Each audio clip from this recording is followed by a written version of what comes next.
ప్రేక్షకులకి నమస్కారం. గోపురానికి స్వాగతం. ఈరోజు గోపురంలో సాంప్రదాయాల గురించి చెప్పుకునే ముందుగా అర్చనలో మన ఇష్టదైవాన్ని స్మరించుకుందాం.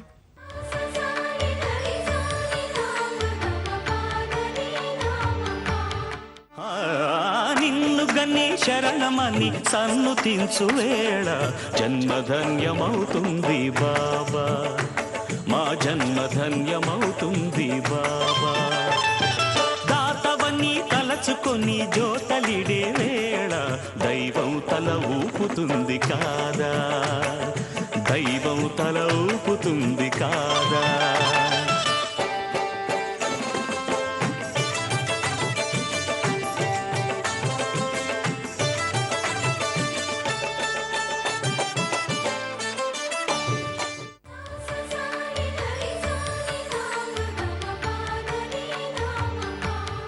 వధూవరులు దంపతులుగా ఎప్పుడు మారుతారు? ఇదేం ప్రశ్న అండి, పిచ్చిగా ఉంది.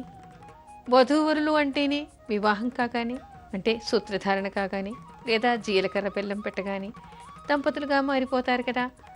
దీనికి ఏముంది, దంపతులుగా మారడం అనేది ఏముంది? వధూవరులు అంటే పెళ్లికి సిద్ధంగా ఉన్నవారు, పెళ్ళైపోతే దంపతులు అవుతారు అనేటువంటి మాటని చాలామంది చెప్తూ ఉంటారు. కానీ నిజానికి శాస్త్రం ఏం చెప్తోంది, వివాహాలు ఎన్ని రకాలుగా ఉన్నాయి, వివాహం అని దేన్ని అంటారు అనేటువంటి విషయం ఈ రోజుల్లో సమాజం తప్పనిసరిగా తెలుసుకోవాలి. ఎందుకు అంటే చాలా చోట్ల దురాఘాతాలు జరుగుతూ ఉన్నాయి. అమ్మాయిల్ని బలవంతంగా తీసుకెళ్ళటం, సూత్రధారణ చేసేయటం, బలవంతంగా చేయటం వల్ల వివాహం అయిపోయింది కదా, దానికి కట్టుబడి ఉండాలి. కొన్నిసార్లు వివాహం శాస్త్రీయంగా జరిగినా మనసు లేదు కాబట్టి ఆ వివాహాన్ని తెగదెంపులు చేయటం, అది కూడా శాస్త్రబద్ధంగా చాలామంది భావిస్తూ ఉన్నారు. అసలు వివాహం అంటే ఏమిటి, వివాహం అయినట్టు ఎప్పుడు లెక్క? శాస్త్రం మనకేం చెప్తోంది? వివాహ తంతు నడుస్తుంది, అమ్మాయి గౌరీ పూజ చేస్తుంది, ఆ తర్వాత ఎవరి ఆనవాయితీని బట్టి వాళ్ళు సింధూరం పాపిట్లో వేయటం కానీ లేదా జీలకర్ర బెల్లం పెట్టడం కానీ మనం ముహూర్తంగా భావిస్తూ ఉన్నాం. ఆ తర్వాత సూత్రధారణ జరుగుతుంది, మంత్రోక్తంగా జరుగుతుంది. కానీ శాస్త్రానుసారం సూత్రధారణ జరిగిన తర్వాత ముహూర్తానికి జీలకర్ర బెల్లం పెట్టినా అక్కడ అనుకోనటువంటి పరిస్థితుల వలన అబ్బాయి కానీ అమ్మాయి కానీ పిచ్చివాళ్ళని కానీ దుర్మార్గులు అని దేశద్రోహులు అని చేయకూడనటువంటి సంఘంలో మనం నేరస్తులు వీళ్ళు అని కానీ తెలిసినప్పుడు, లేదా వాళ్ళు మామూలుగా భయంకరమైనటువంటి వ్యాధులతో బాధపడుతున్నటువంటి వాళ్ళు కానీ, ఇలాంటివి అంటే సమాజానికి వ్యతిరేకంగా న్యాయపరంగా కానీ శాస్త్రపరంగా కానీ సామాజికంగా కానీ భయంకరమైనటువంటి పరిస్థితులు వధువుకు కానీ వరుడికి కానీ ఉన్నాయని తెలిస్తే అప్పుడు కూడా ఆ వివాహం అయినట్టు కాదు, దాన్ని రద్దు చేయవచ్చు అని మనకి శాస్త్రం చెప్తోంది. అంటే ఎప్పుడు వధూవరులని దంపతులు అంటారంటే మనకి సూత్రధారణ జరిగినా సరేట, ఒకవేళ అనుకోకుండా అబ్బాయికి అశౌచం అంటే వాళ్ళ వైపు వాళ్ళు ఎవరైనా చనిపోవడం సంభవిస్తే అబ్బాయికే తప్ప అమ్మాయికి ఉండదుట. ఉదాహరణకి అబ్బాయి తండ్రే చనిపోయాడు అనుకోండి, పోయినా కూడా ఆ అబ్బాయికే ఉంటుంది, కానీ ఈ అమ్మాయికి మామగారు చనిపోయారు అనేటువంటి మైల ఈ అమ్మాయికి రాదుట. ఎందుకు అంటే ఇంకా శాస్త్రరీత్యా ఆ అమ్మాయి అతనికి భార్యగా అనిపించుకోలేదు. ఎప్పుడు అనిపించుకుంటుంది అంటే శాస్త్రరీత్యా సూత్రధారణ జరిగినా సరే ఆ వధూవరులిద్దరూ కూడా చెయ్యి పట్టుకుని 7 అడుగులు వేసి 3 ప్రదక్షిణలు ఆ అగ్నిహోత్రం చుట్టూ చేసి అగ్ని సాక్షిగా అక్కడ ప్రధాన హోమం చేసి ప్రమాణాలు చేసినప్పుడు మాత్రమే ఆమె ఇతనికి భార్య అనిపించుకుంటుంది. అది మాత్రమే వివాహం అనిపించుకుంటుంది. అలా అగ్నిహోత్రం అయిన తర్వాత మాత్రం ఆ వివాహానికి ఆ అమ్మాయి కట్టుబడి ఉండాలి. ఎందుకంటే భగవంతుడి అనుజ్ఞ ప్రకారం, భగవంతుడి ఆజ్ఞ ప్రకారం ఆ అమ్మాయి అతనికి భార్యగా నిర్ణయించబడింది. అక్కడ అగ్నిసాక్షిగా పెళ్లి జరిగింది. అలాంటి వివాహాన్ని ఎలాంటి పరిస్థితుల్లో కూడా విడదీయడానికి వీల్లేదు, చేస్తే అది పాపం అని మనకి శాస్త్రం చెప్తోంది. ఈ రోజుల్లో మొన్న ఒక అమ్మాయి, ఈ కారణం చెప్పడానికి కూడా కారణం ఏమిటంటే, మొన్న ఒక అమ్మాయి నా దగ్గరికి వచ్చింది. కాలేజీ బస్ స్టాప్ దగ్గర చూసినటువంటి అబ్బాయి వెంటాడి తిరుగుతూ ఉన్నట్ట. నాకు ఇష్టం లేదు మొర్రో అన్నా కూడా అబ్బాయి తిరుగుతూ ఉన్నట్ట. బలవంతాన నలుగురిని తీసుకొచ్చి ఆ అమ్మాయిని ఎత్తుకుని వెళ్ళి గుళ్ళో తాళిబొట్టు కట్టేశాట. ఇప్పుడు నా భార్య అయిపోయావని. ఆ తర్వాత తల్లిదండ్రులకి ఫోన్ చేశాట. నేను మీ అమ్మాయిని పెళ్లి చేసుకున్నాను అని. వాళ్ళు లబోదిబోమని సరే అయిందేదో జరిగింది ఇంటికి రమ్మన్నట్ట. ఆ అమ్మాయిని కేకలేస్తే దైవ సాక్షిగా నాకు మనస్స వాచ కర్మణ నాకేమీ తెలియదు, నన్ను వెంటాడి వేధిస్తూ ఉన్నాడు, బలవంతాన నా నోరు నొక్కి నన్ను ఎత్తుకుపోయారు, ఎత్తుకుపోయి నాకు అక్కడ తాళిపట్టు కట్టాడు తప్ప నాకు ఎలాంటి విషయం తెలియదు, నాకు ఇష్టం కూడా లేదు, అబ్బాయి అంటే ఎలాంటి మనసు కూడా లేదు, అతను సరైనటువంటి వ్యక్తి కాదు, నాకు ఏ పెళ్ళి ఇష్టం లేదని చెప్పేసి ఏడ్చిందిట. ఇప్పుడు ఆ అమ్మాయి మళ్ళీ వివాహం చేసుకోవచ్చా, అతని భార్య అవుతుందా అని చెప్పేసి వాళ్ళ సందేహం. మనకి వివాహాల్లో 8 రకాల వివాహాలు ఉన్నాయి. వాటిలో రాక్షస వివాహం కూడా ఉంది. రాక్షస వివాహం అంటే కేవలం పూర్వకాలంలో రాజులు మాత్రమే అది చేసుకుంటూ ఉండేవాళ్ళు. కానీ వధువు వరుడు ఇష్టపడి వాళ్ళు పెద్దలకి తెలియకుండా పారిపోయి చేసుకునేటువంటి వివాహం అది. అంటే వాళ్ళందరి నుంచి కాపాడడానికి ఆ వరుడు ఆమెను ఎత్తుకుపోయి చేసుకునేటువంటి వివాహం అది రాక్షస వివాహం. అలాంటి వివాహంలో ఏమిటి, రుక్మిణీదేవి మనస వాచ కర్మణ అతన్నే భరించింది, గౌరీదేవిని పూజించింది, అమ్మవారిని నమ్ముకుంది, బ్రాహ్మడి చేత ఆవిడ కబురు పంపింది, ఇష్టమైనటువంటి వరుణ్ణి అలా పెళ్లి చేసుకుంది. ఆవిడకి ఇష్టం కాబట్టి ఆవిడ్ని రక్షించడం కోసం కృష్ణుడు వచ్చి ఆవిడ్ని ఎత్తుకుపోయి వివాహం చేసుకున్నాడు.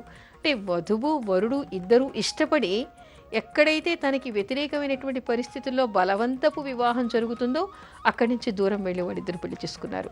ఇక్కడ అమ్మాయికి ఇష్టం లేకుండా, అమ్మాయి తల్లిదండ్రులకు తెలియకుండా కేవలం బలవంతాన తీసుకొచ్చి మెళ్ళో ఒక తాళిబొట్టు కడితే అది వివాహం అనిపించుకోదు, శాస్త్రీయంగా కానీ న్యాయపరంగా కానీ అనేటువంటి విషయాన్ని ఆధునికులు తెలుసుకోవాలి. మంగళసూత్రాలకి ఇరువైపులా నల్ల పూసలు ఎందుకు వేసుకుంటారు? ఇక్కడ తెలుసుకోవాల్సినటువంటి విషయం ఏమిటంటే పెళ్లి తంతులోనే నాకబలి అని చేస్తారు. వివాహ తంతంతా ముగిసిన తర్వాత నాకబలి అని చేస్తారు. అంటే నాకబలి అంటే అక్కడ సర్ప దోషాలు ఉన్నటువంటి వాళ్ళందరికీ కూడా దోషాలు పోవాలి అని చెప్పేసి దానికోసం అని చెప్పేసి ఒక తంతు చేస్తారు. దానిలో మధ్యలో వధూవరులు ఇద్దరిని కూర్చోబెడతారు. ఆ తంతు పూర్తయిన తర్వాత అక్కడ అత్తవారింటి వారు వచ్చి ఏం చేస్తారు, నల్ల పూసలన్నిటినీ కూడా ఓ చిన్ని మంగళసూత్రంలో చుట్టేసి పెళ్లి కాని అమ్మాయి చేత దాన్ని చుట్టించి వరుడి చేత వధువు మెడలో అది కట్టిస్తారు. ఈ రోజుల్లో ఆ సాంప్రదాయం పోయింది. నల్ల పూసల గొలుసేదైనా కొని తెచ్చి అత్తగారో ఇంటి పెద్దవాళ్ళు ఆడపడుచులో అమ్మాయి మెడలో వేసేస్తున్నారు. కానీ అది కాదు, ఇక్కడ దీనికి కూడా కొంత తంతు ఉంది. కొత్త మంగళసూత్రం చిన్నది కొనాలి, దాన్ని కొత్త నల్ల పూసల్లో చుట్టాలి, కొత్త దారంలో చుట్టాలి, దానిలో ఎర్ర పూసలు కూడా ఉండాలి. దాన్ని పెట్టి బ్రాహ్మడు అక్కడ వధూవరుల చేత పూజ చేయిస్తాడు. ఏ పూజ? పెళ్లిలో మాంగళ్యానికి ఏ విధంగా పూజ చేయించాడో ఇక్కడ కూడా ఈ మంగళసూత్రానికి నల్ల పూసలకి అలాంటి పూజ చేయిస్తాడు. నీలలోహిత గౌరీ అనేటువంటి గౌరికి అక్కడ పూజ జరుగుతుంది. నీలలోహిత గౌరీ అంటే నీలలోహిత గౌరీ ఏమిటంటే ఈ నలుపుతనం కలిగినటువంటిది. నీలలోహిత అంటే నలుపు రంగు అని ఇక్కడ మనకు అర్థమవుతుంది. ఆ గౌరీదేవి ఏం చేస్తుందంటే ఈ మాంగళ్యాన్ని స్థిరంగా ఉంచటానికి ఆవిడ అనుగ్రహిస్తుంది అనమాట. అందుకని నీలలోహిత గౌరీకి పూజ చేసి స్థిరత్వానికి కూడా, నలుపు అనేది శనికి ఎలా కారకమో ఆ శని మందమైనటువంటి వాడు, స్థిరమైనటువంటి వాడు అనేటువంటి విషయాన్ని కూడా తెలుసుకోవాలి. ఈ నలుపు కూడా నీలలోహిత గౌరికి పూజ చేయటం వలన ఈ నల్లపూసలు మెడలో ఎంతవరకు ఉంటాయో అంతవరకు ఇరుపక్కలా ఉండేటువంటి ఈ నల్లపూసలు స్థిరంగా ఉండటం వల్ల ఆ మాంగళ్యం కూడా ఆ గౌరీదేవి అనుగ్రహం వలన వీళ్ళ మెడలో కూడా స్థిరంగా ఉండాలి అనేటువంటి ఆశీర్వచనంతో వేదమంత్రాలతో కట్టేటువంటిది ఈ నల్లపూసలు. అందుకని పెళ్లి సమయంలోనే నల్లపూసల్ని కట్టిస్తారు. ఆ తర్వాత ఈ రోజుల్లో ఎవరు నల్లపూసలు విడిగా వేసుకోవటం లేదు కాబట్టి మంగళసూత్రాలకి ఇరుపక్కల పెద్ద పెద్ద నల్లపూసల్ని దారంలో కూర్చేసి బంగారు గొలుసులకి వేసుకుంటూ ఉన్నారు. ఇక్కడ దీని ఉద్దేశం ఆంతర్యం ఏమిటి అంటే నీలలోహిత గౌరీకి పూజ చేసినటువంటివి నలుపు రంగు కలిగినటువంటివి, గౌరీదేవి అనుగ్రహం కలిగినటువంటివి కాబట్టి ఈ నల్ల పూసల్ని మంగళసూత్రాలు స్థిరంగా ఉండాలని, ఆ కట్టుకున్నటువంటి ఆ అమ్మాయి సౌభాగ్యవతిగా జీవితకాలం ఉండాలని, అవి ఎప్పుడు కూడా ఆవిడ మెడలో పచ్చగా ఉంటూ ఉండాలని, ఆవిడ పచ్చగా సౌభాగ్యవతిగా ఉండాలని ఈ నల్ల పూసల్ని మంగళసూత్రాలకి ఇరువైపులా కడతారు. అవి ఆవిడకి రక్షణకి సంకేతం. శని పీరియడ్ వచ్చిందని, శని దశ వచ్చిందని, ఏలినాటి శని వచ్చిందని, నల్ల పూసలు నల్లగా ఉంటాయని, మంగళసూత్రాలకి శని పట్టుకుంటుందని అలాంటి ఆలోచనలు ఎవరు చేయకండి. అవి కేవలం మాంగళ్యాన్ని రక్షించడానికి ఉన్నటువంటివి నల్లపూసలు. వేదవాణి గారు మెయిల్ రాశారు. ఈవిడ సందేహం ఏంటంటే ఈవిడ గర్భవతిగా ఉన్నారట, 7వ నెల. అయితే సీమంతం శాస్త్రీయంగా ఏ విధంగా చేసుకోవాలి, అసలు సీమంతం ఎందుకు చేసుకుంటారు, దానివల్ల ప్రయోజనాలు ఏమిటి, సీమంతంలో గాజులు ఏ రంగులవి వేసుకోవాలి, ఏ చేతికి ఎన్ని వేసుకోవాలి అని అనేక సందేహాలు వెలిబుచ్చారు. సీమంతం అసలు నిజానికి శాస్త్రీయంగానే చేసుకోవాలి. ఆ విషయాలు పక్కన పెట్టి ఆర్భాటాలు ఈ రోజుల్లో ఎక్కువగా చేస్తూ ఉన్నారు. దీనికి హోమం ఉంటుంది. హోమం చేసి ఆ రోజు తర్వాత అంటే అగ్నిహోత్రం చేసి ఆ హోమం చేసిన తర్వాత వేద మంత్రాలతో గర్భిణీ స్త్రీని ఆశీర్వచనం చేస్తారు. అది చేయటం వలన ఎలాంటి ఉపయోగం ఉంది, ఇంతకుముందు నేను శుభమస్తులో కూడా చెప్పాను. హోమం చేయాలి, వేదమంత్రాలతో ఆశీర్వచనం చేయాలి. వేదమంత్రాలతో ఆశీర్వచనం చేసిన తర్వాత ప్రయోజనం ఏమిటంటే గర్భస్థ శిశువుకి, గర్భిణీ స్త్రీకి రక్షణ కలగాలని, దీర్ఘాయువు ఉండాలి అనేటువంటి మంత్రాలతో ఇక్కడ హోమం చేస్తారు. ఆ హోమం చేసిన తర్వాత ఆశీర్వచనం చేస్తారు. అక్కడ గాజులు తొడగడం అనేటువంటిది మీరు చెప్పారే, గాజులు తొడగడానికి మనకి సైంటిఫిక్గా కూడా దీనికి ఆయుర్వేద ప్రకారం కూడా కొన్ని కారణాలు ఉన్నాయమ్మా. చేతికి గట్టిగా అంటే దగ్గరగా ఉండేటువంటివి, బిగుతుగా ఉండేటువంటి గాజుల్ని వేసుకోవాలట. చేతికి నిండుగా ఇంచుమించుగా మోచేతుల వరకు వచ్చేంతగా గాజులు వేసుకోవాలి. అంటే కనీసం 20, 21, 25 అలా గాజులు వేసుకోవాలన్నమాట. ఆ గాజుల్ని ఎందుకు వేసుకోవాలి అంటే ఇక్కడ మనకి ఉండేటువంటి కొన్ని నాడుల వలన ఇక్కడ కొంత ఒత్తిడి పడడం వలన స్త్రీకి సుఖప్రసవం అవుతుందిట. అందుకని ప్రసవం అయ్యే వరకు కూడా ఈ గాజులన్నీ ఉండాలి అని అంటారు. అంటే ఒత్తిడి పడడం కోసం మాత్రమే ఇక్కడ ఉండేటువంటి నాడులకి గాజుల వలన పడేటువంటి శుతిమెత్తని ఒత్తిడి శరీరానికి పడటం వల్ల ఇక్కడ సుఖప్రసవం అవుతుంది అని చెప్పేసి మనకి ఆయుర్వేద శాస్త్రం చెప్తోంది. అందుకని చేయాలి. మనకి ఆధ్యాత్మికంగా చెప్పుకుంటే ఏమిటంటే సౌభాగ్యవతి స్త్రీకి సౌభాగ్యవతిగా ఉండాలని, ఆ గర్భంలో పూర్వకాలం చాలామంది మరణిస్తూ ఉండేవాళ్ళు. మరణించడం అని కాదు, ఇక్కడ పునర్జన్మ, స్త్రీకి ప్రసవం అనేటువంటిది ఒక పునర్జన్మలాగా చెప్తారు. దీర్ఘాయువుగా సుమంగళిగా ఉండాలి అని చెప్పేసి, సౌభాగ్యవతిగా ఉండాలని పెద్దలు, తర్వాత వేదమంత్రాలతో బ్రాహ్మణులు కూడా ఇక్కడ ఆశీర్వచనం చేసిన తర్వాత పుని స్త్రీలంతా కూడా ఈ అమ్మాయికి సౌభాగ్య చిహ్నమైనటువంటి గాజుల్ని చేతికి ఎక్కిస్తారు. ఇక్కడ ఏ రంగు గాజులు ఉండాలి అని మీరు అడిగారు. ఏ రంగు గాజులు అంటే నీలం కానీ నలుపు కానీ గాజులు కాకుండా ఉంటే చాలు, మిగతా రంగులన్నీ కూడా వేసుకోవచ్చు. ముఖ్యంగా ఇక్కడ ఏమిటంటే ఎరుపు రంగు గాజుల్ని, తర్వాత ఆకుపచ్చ గాజుల్ని సహజంగా అందరూ వాడుతూ ఉంటారు. అయితే అవి కాకుండా మిగతా రంగులు వేసుకున్నా దోషమేమీ లేదు. శుభకార్యాల్లో పెళ్లికి కానీ సీమంతానికి కానీ సాధారణంగా ఎరుపు ఆకుపచ్చవి మాత్రమే వాడుతూ ఉంటారు. అది ఒక ఆనవాయితీగా వచ్చింది. అలా వేస్తే శుభకరమని కూడా చెప్తారు. అలా కాకుండా నలుపు గాజులు కానీ, పూర్తిగా తెల్లగా ఉన్నటువంటి గాజులు కానీ, అంటే దాని మీద ఏదైనా డిజైన్స్ కానీ మెరుపులు కానీ ఉంటే తెలుపు పనికొస్తుంది. కానీ ప్యూర్గా తెల్లగా ఉండేటువంటి గాజులు, డిజైన్ లేనటువంటి గాజులు వేసుకోవద్దు. అలాగే నలుపు గాజులు వేసుకోవద్దు. ముదురు నీలం రంగు గాజులు కాకుండా మిగతా ఏ రంగు గాజులైనా కూడా వేసుకోవచ్చు. రంగుకి ఇక్కడ ప్రత్యయం ఏం లేదు, కానీ చేతి నిండుగా గాజులు ఉండాలి. అవి కూడా 13 సంఖ్య ఉంటే మంచిది. కాకపోతే 7 కానీ 12 కానీ లేకుండా చూసుకోండి. మామూలుగా 10 గాజులు కాకుండా చేతికి ఎంత ఎక్కువగా మీరు వేసుకోగలిగితే అన్ని ఎక్కువ గాజుల్ని వేసుకోండి. ఇక్కడ మనకి ఆయుర్వేద పరంగా, వైద్యపరంగా ఉండేటువంటి సంకేతం ఏమిటంటే చేతిలో ఉండేటువంటి నాడుల మీద కొంత ఒత్తిడి జరగటం వల్ల మీకు సుఖప్రసవం అవుతుందనే దీనికి కారణం సౌభాగ్య చిహ్నం అని కూడా చెప్తారు. అందుకని ఆ విధంగా గాజుల్ని వేసుకోవాలి అంటారు. ఇక్కడ మనకి సీమంతంలో చేసేటువంటిది చాలా ప్రక్రియలు ఉన్నాయి. అలాంటి ప్రక్రియలన్నీ కావాలంటే మామూలుగా కడుపు చలవ అని చెప్పేసి చలవిడి మాత్రమే పెడుతూ ఉన్నారు. సీమంతం అని అందరి చేత గాజులు తొడిగించి ఇక్కడ మనం ఆర్భాటంగా పిండి వంటకాలు చేసుకోవడం, అందరినీ పిలిచి భోజనాలు పెట్టడం, వాయినాలు ఇచ్చుకోవడం రకరకాలుగా చేస్తూ ఉన్నాం. ఇవన్నీ కూడా 10 మందిని పిలిచి చేసుకోవచ్చు. కానీ మామూలుగా వైద్య ప్రక్రియలు కూడా ఉన్నాయి. దానికి యవల మొలకలతో వేసినటువంటి దండని గర్భిణీ స్త్రీ మెడలో వెయ్యాలిట. అమ్మాయికి దీపాలతో హారతి ఇవ్వాలిట. పంది ముళ్ళు, ఏడు పంది ముళ్ళు అంటారు, ఆ పంది ముళ్ళుతో పాపిట తీయాలిట. సీమంతం అంటేనే పాపిట రేఖ అని అర్థం. ఇక్కడ మనకి సీమంత రేఖలోని ఆయుర్వేదంలో మనకి లోపల ఉండేటువంటి మెదడులో 5 భాగాలు అతుక్కుని ఉంటాయి. ఆ అతుక్కునేటువంటి భాగాన్ని సీమంత రేఖ అంటారు. ఇక్కడ పైన కనిపించేటువంటి భాగం కూడా, పాపిట భాగం కూడా సీమంతరేఖ అని దానికి పేరు. అక్కడ ఆ సీమంతరేఖలో అంటే ఇదంతా కూడా వైద్య ప్రకారం జరిగేటువంటిది, వేదమంత్రాలతో ఆశీర్వచనం జరిగేటువంటిది. అంటే వైద్యమైన, ఆధ్యాత్మికమైన, ఇక్కడ గర్భిణీ స్త్రీకి, గర్భస్థ శిశువుకి కూడా ఆరోగ్యం బాగుండాలని, తర్వాత ఆయుష్ పెరగాలి అనేటువంటి ఉద్దేశంతో ఇవి చేస్తారు. దీనికి చాలా ప్రయోజనాలు ఉన్నాయి. ఎవరైనా తెలిసి ఆ విధంగా చేసుకుంటే విశేషమైనటువంటి ప్రయోజనాన్ని వాళ్ళు పొందుతారు. ఇప్పుడు అర్చనలో కొన్ని భక్తి గీతాలు.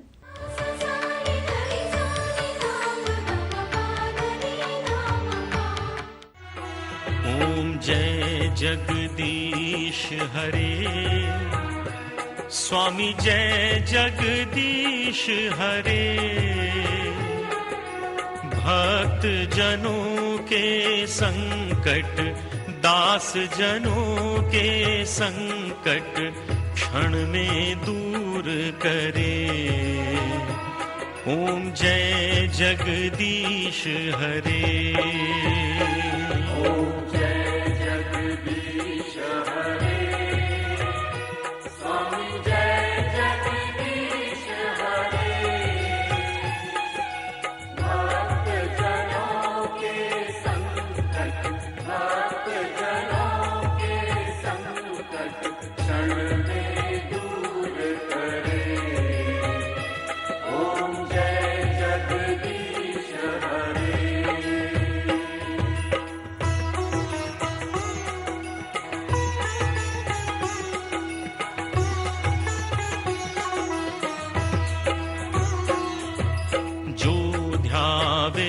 फल पावे दुख विन से मन का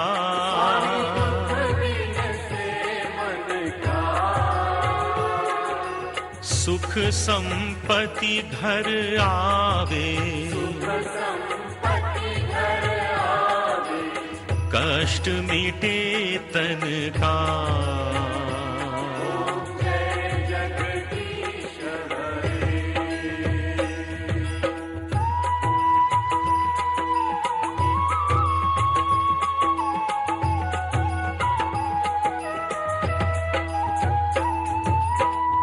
मात पिता तुम मेरे शरण गहूं किसकी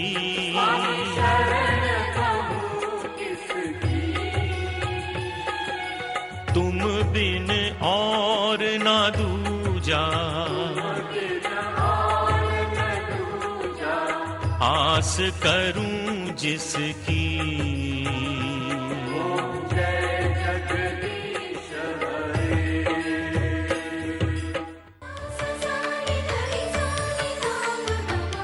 గోపురంపై మీ అమూల్యమైన సలహాలను మా చిరునామాకి కానీ, మా ఈమెయిల్ ఐడికి కానీ తెలియపరచండి. మా చిరునామా గోపురం care of Zee Telugu, post box number 102, Khairatabad, Hyderabad 5,04,000. మా ఈమెయిల్ ఐడి gopuram.ztelugu@gmail.com. తిరిగి ఆదివారం గోపురంలో మరికొన్ని సాంప్రదాయాలు చెప్పుకుందాం. అంతవరకు సెలవు. నమస్కారం.